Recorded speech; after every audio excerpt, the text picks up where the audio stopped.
Shalom, salam sejahtera buat saudara-saudaraku dimanapun saudara berada. Mungkin saudara ada di rumah atau mungkin di jalan. Kita berjumpa lagi dalam seri pelajaran sekolah sahabat kita, pendidikan. Itulah seri pelajaran kita di triwulan keempat ini. Dan judul kita hari ini yaitu hukum sebagai guru. Nah, sebelum kita masuk lebih dalam, kita tunduk kepala sejenak dan kita berdoa. Mari berdoa.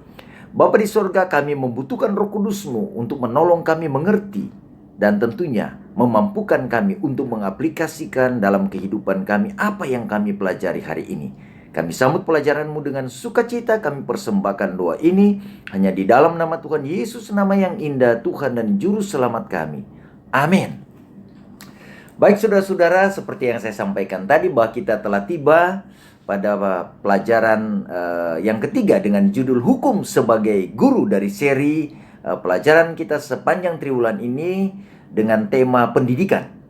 Dan hari ini yaitu hukum sebagai guru. Nah, sebelum kita masuk lebih dalam, kita baca dulu ayat temanya, Ulangan 6 ayat 5. Kasihilah Tuhan Allahmu dengan segenap hatimu dan dengan segenap jiwamu dan dengan segenap kekuatanmu. Saudaraku, luar biasa ayat tema kita hari ini.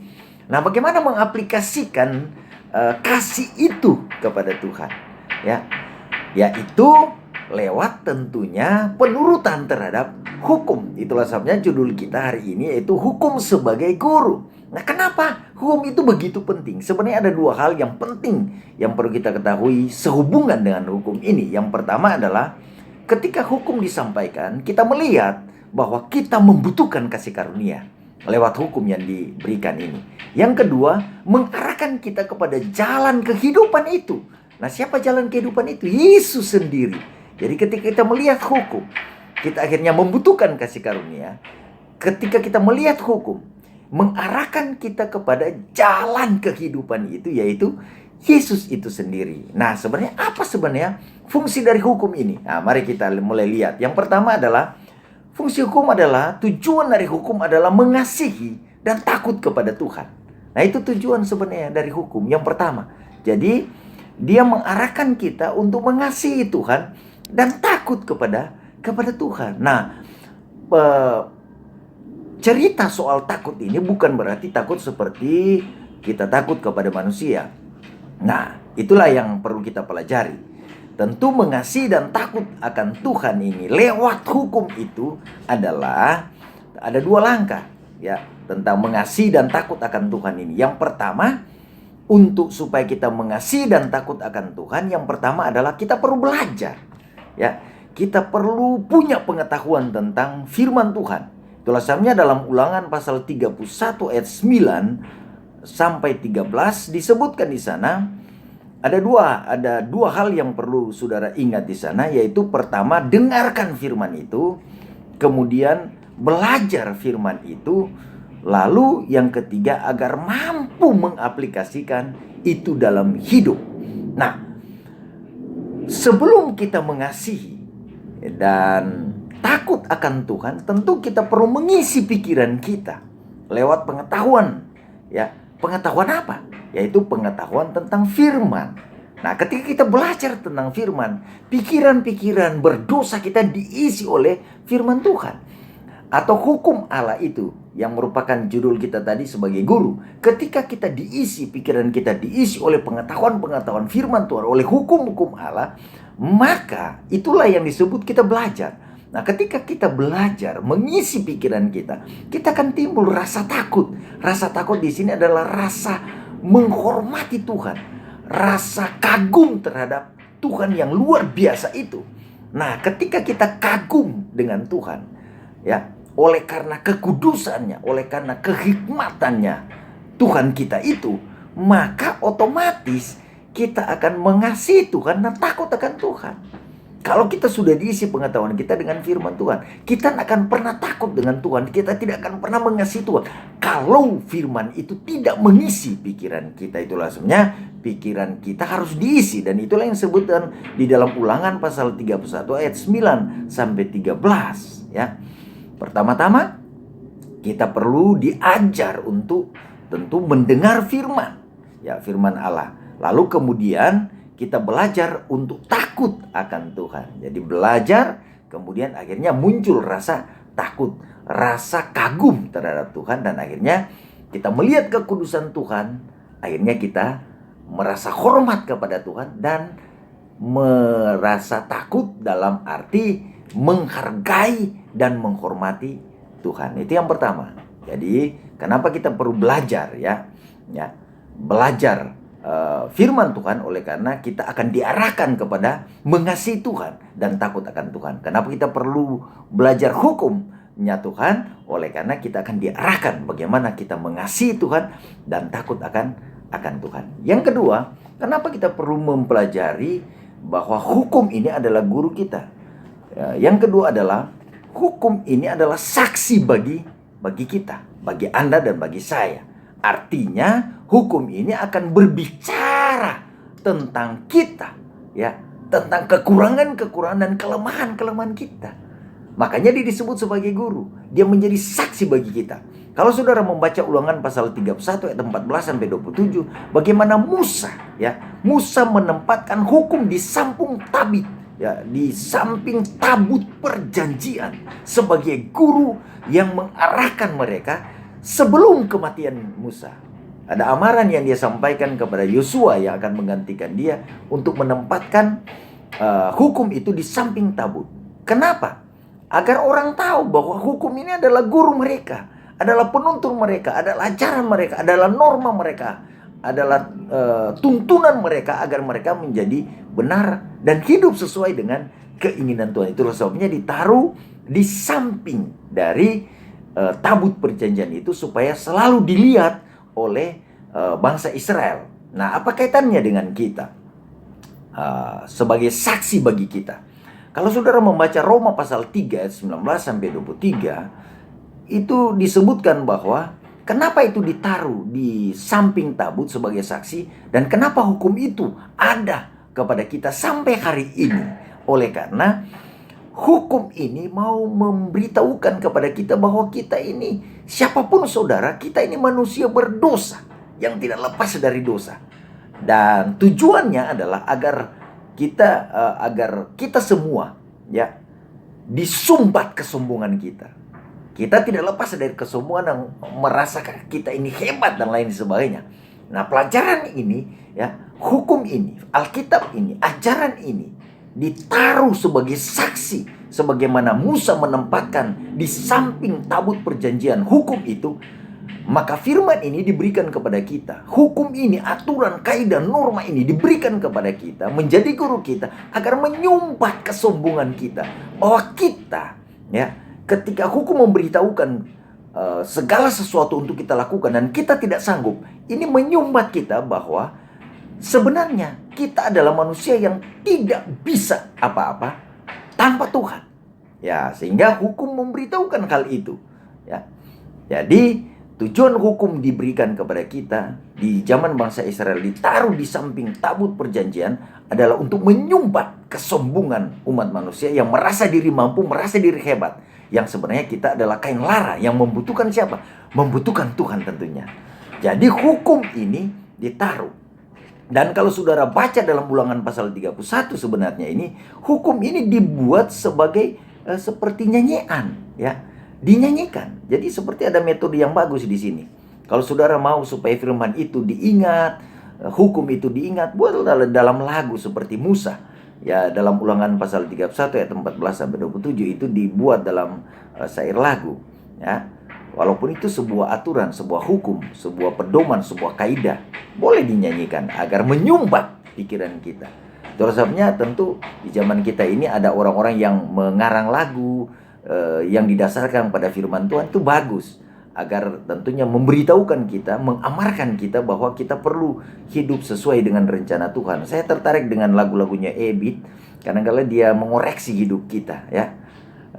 Jadi tujuannya adalah agar menyumbat kita bahwa kita sebenarnya tidak berdaya, kita perlu Tuhan, ya, kita perlu tuntunan, dan itulah sebabnya hukum diberikan kepada kita. Yang berikut, ya, kenapa hukum menjadi guru kita?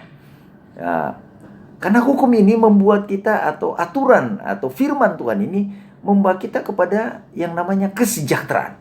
Ya, kesejahteraan. Namun perlu diingat, dalam Yosua pasal 1 ayat 7 sampai 8, Musa mengamarkan atau firman Tuhan mengamarkan kepada Yosua agar di dalam menjalankan hukum ini, di dalam menjalankan aturan, norma, kaidah, keinginan Tuhan, kita perlu yang namanya agar menguatkan hati kita dan meneguhkan hati kita. Kenapa? Ini tidak mudah, saudaraku. Tidak mudah untuk melakukan apa yang Tuhan inginkan. Itulah sebabnya Musa menganjurkan kepada itulah sebabnya Yosua dianjurkan agar hatinya dikuatkan dan hatinya diteguhkan, ya. Dan jangan pernah atau jangan sampai lupa memperkatakan firman itu, mengingat-ingatkan firman itu kepada orang. Nah, demikian juga dengan saudara dan saya. Kalau kita mau menjadikan hukum ini sebagai guru, ya tentu firman itu sendiri ya menjadi guru kita. Kita harus selalu tidak pernah melupakan untuk memperkatakan, menyampaikan itu kepada siapapun, ya, kepada orang yang mungkin tidak siap menerima firman Tuhan, kepada orang-orang yang mungkin tidak setuju dengan apa yang disampaikan oleh firman. Kita perlu sampaikan. Kenapa? Karena ujung dari firman itu, ujung dari apa yang hukum inginkan, yang diinginkan oleh Tuhan itu sendiri adalah kesejahteraan kita. Dan memang benar, ya. Dalam banyak kasus, ya, secara alamiah juga, dalam bisnis apapun yang saudara lakukan, kalau saudara tidak kerjakan apa yang saudara tahu, kapan saudara sukses? Disebut sukses adalah ketika dia melakukan, ya, ketika dia taat dengan apa yang disampaikan oleh aturan-aturan itu. Nah, demikian juga dengan Tuhan. Tuhan punya ukuran sukses, ya. Dunia tentunya punya ukuran sukses, tapi Tuhan punya ukuran sukses. Kalau dunia ukuran suksesnya disebutkan di sini, ya, tentu ada inovasi di sana. Wah, ada kreativitas yang luar biasa. Di dalam ukuran firman Tuhan, kita ukuran sukses bagi firman Tuhan gampang saja. Kalau saudara baca Wahyu 12 ayat 17, Wahyu 14 ayat 12, disebutkan di sana penurutan, ya. Ukuran sukses bagi Tuhan adalah penurutan dan iman kepada Yesus. Jadi ketaatan dibutuhkan di sana. Apa yang firman Tuhan katakan, lakukan. Bahkan mungkin itu menuntut kematian saudara dan saya. Tetapi firman Tuhan menyebutkan, kalau saudara taat dengan Tuhan, luar biasa, ya, akan memperoleh yang namanya kesejahteraan. Nah, perlu saya ingatkan pada saudara-saudara bahwa ukuran kesejahteraan dunia berbeda dengan ukuran kesejahteraan yang dimaksudkan oleh Tuhan. Mungkin saudara berpikir kalau ukuran kesejahteraan itu adalah bersama Tuhan tidak ada masalah. Oh saudaraku, kita di dunia ini sering bertemu dengan masalah dan bahkan kita dihantam oleh masalah ketika kita mau mempraktekkan, mengaplikasikan aturan-aturan yang diinginkan oleh firman Tuhan, oleh hukum itu sendiri, ya, yang kemauan Tuhan. Akan ada hantaman kepada kita. Dan itulah sebenarnya oleh karena kita tidak hidup sesuai dengan keinginan dunia, dan kita akan dihantam oleh dunia. Mungkin kita akan dihantam oleh rasa sakit dan penderitaan, bahkan kematian. Tetapi saudaraku, saya mau katakan kepada saudara, bila mana saudara bertahan dalam keinginan Tuhan, ya, kesejahteraan yang sifatnya sementara ini mungkin kita tidak dapat, tapi kita akan sejahtera sesuai dengan keinginan Tuhan yang dicatat dalam Ibrani pasal 11. Bagaimana pahlawan-pahlawan iman yang mendapatkan kesejahteraan itu walaupun kelihatan mereka bodoh dalam pandangan dunia. Jadi kesejahteraan yang diinginkan oleh Tuhan adalah kesejahteraan patuh kepada keinginan Tuhan. Itu yang perlu saudara dan saya ketahui. Nah, lalu saudara, dalam menempuh kesejahteraan yang diinginkan Tuhan, yang menuntut kepatuhan kita, kita harus memiliki upaya keras, ya, atau yang disebut perjuangan, agar kita mampu dalam memelihara hukum. Kita perlu ingat bahwa, ya, kesejahteraan itu tidak didapat dengan sepertinya dengan mudah atau dengan gampang. Seperti saudara berusaha untuk mencari sesuatu, ada tujuan di depan. Tentu harus dengan usaha keras. Demikian juga dengan penurutan terhadap hukum. Itu bukan hal yang mudah. Ya, itu harus ada membutuhkan perjuangan. Tentu kita memohon pertolongan dari Tuhan. Tapi yang penting di sini adalah kita harus tetap patuh. Sebagaimana yang dicatat dalam 2 Tawarik 31 ayat 20 dan 21. Bagaimana kepatuhan dari Hizkia, ya, sehingga dia makmur. Apapun yang terjadi, dia maju, ya. Bahkan dia terus melakukan apa yang baik, jujur dan benar, lalu mencari Allah, lalu dilakukan dengan segenap hatinya. Nah, itu luar biasa yang dilakukan oleh Hizkia. Demikian juga dengan kita. Kita diajar untuk melakukan hal seperti itu, ya. Patuh, ya. Sekali lagi, kepatuhan ini kadang menuntut pengorbanan, bahkan kematian. Tapi itulah yang diinginkan oleh Tuhan. Bila mana saudara mau menjadikan Tuhan sebagai guru saudara, hukum itu sebagai guru saudara. Oh saudaraku, kepatuhan dituntut oleh Tuhan. Dan inilah guru yang sebenarnya. Kita harus patuh kepada guru kita itu, yaitu Yesus. Dan bila mana saudara tidak sanggup melakukan, tapi saudara sudah lakukan dengan segenap dan sungguh-sungguh, nah Tuhan ada di sana akan memampukan saudara. Oh luar biasa, ya. Jadi upaya keras dan perjuangan untuk memelihara hukum itu harus terus ditumbuh kembangkan, sehingga kita akan belajar bagaimana patuh, ya, kepada Tuhan. Dan upah dari kepatuhan, saudaraku, sejahtera, ya, akan saudara miliki. Tentu sejahtera dari konsep Alkitabiah. Nah, kalau saudara masih bingung untuk melakukan upaya yang luar biasa untuk melakukan kehendak Tuhan, siapakah teladan saudara? Yesus adalah teladan saudara, ya.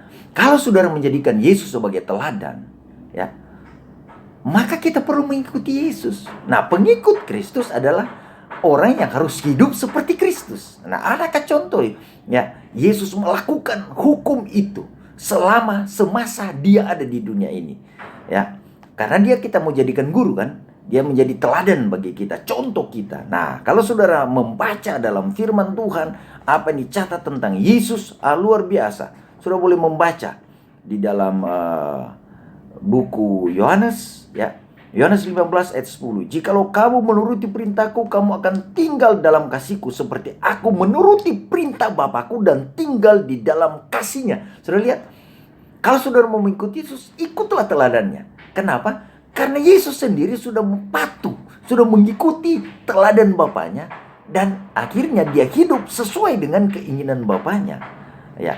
Lalu dia katakan di dalam 1 Yohanes 2 ayat 3 sampai 6, dia katakan nih, dan inilah teladannya, bahwa kita, ya, mengenal Allah, katanya. Bagaimana kita mengenal Allah? Jikalau kita menuruti perintah-perintahnya. Barang siapa mengatakan bahwa ia ada di dalam dia, ia wajib hidup sama seperti Kristus telah hidup. Luar biasa. Dicatat dalam 1 Yohanes 2 ayat 3 sampai 6. Bagaimana Yesus hidup? Dia taat, ya. Taat pada kehendak Bapa, taat pada aturan Bapa, taat pada kaidah, ya, taat pada tuntunan Bapaknya. Itulah hukum, ya, hukum kehidupan yang ditunjukkan, dan kita harus perankan itu. Bila mana kita menjadi pengikut, yang pengikut Kristus, kita harus hidup sebagaimana Yesus hidup. Baik, sebagai kutipan saya yang terakhir, saya ambil dalam Ellen G. White, seri Membina Keluarga Jilid 3 halaman 12. Ini kutipan terakhir dari pelajaran ini, maksud saya. Sama seperti hukum yang pertama, begitu pula hukum yang kedua. Kasihilah sesama manusia seperti dirimu sendiri, Matius 20 ayat 39. Hukum kasih menuntut pengabdian tubuh, pikiran dan jiwa demi pelayanan terhadap, ya, terhadap Allah dan terhadap sesama. Oke, lihat itu. Jadi hukum kasih yang sebenarnya, katanya, adalah pelayanan, ya, menjadikan kita, ya, berkat, ya, berkat paling besar, ya, tentu menjadikan kita berkat kepada orang lain dan mendatangkan berkat pada diri kita. Luar biasa. Jadi penurutan terhadap hukum itu bukan hanya menjadi berkat bagi kita, ya, terutama bagi kita, tapi menjadi berkat juga bagi orang lain. Itulah pelajaran kita pentingnya hukum, ya. Kenapa hukum itu menjadi guru? Karena tentunya dia akan menjadi berkat bagi banyak orang dan menjadi berkat bagi kita secara pribadi. Tuhan Yesus memberkati saudara sekalian adalah doa saya. Mari kita berdoa. Bapa di surga, kami tahu bahwa hukum ini, kaidah, adalah penuntun bagi hidup kami untuk melihat jalan kehidupan kepada Yesus. Dan tentunya melalui pelajaran hari ini, kami betul-betul melalui pelajaran Roma pasal 3, kami manusia berdosa, kami tidak sanggup, tapi melihat pada hukum, tentunya mengarahkan kita kepada Yesus itu sendiri. Dan akhirnya mengagungkan Tuhan dalam hidup kami lewat hukum yang kami pelajari. Terima kasih Tuhan Yesus untuk pelajaran ini. Biar ini terus menolong kami, mengembangkan tabiat kami untuk patuh kepada hukum ini sebagai guru kami. Walaupun tidak menyelamatkan, tetapi itu menuntun kepada jalan kehidupan, yaitu Yesus sendiri. Terima kasih sekali lagi untuk pelajaran ini. Kami alaskan doa ini hanya di dalam nama Tuhan Yesus, nama yang indah, Tuhan dan Juru Selamat kami. Amin. Terima kasih saudara-saudara sudah mengikuti pelajaran kita hari ini. Tuhan Yesus memberkati. Shalom.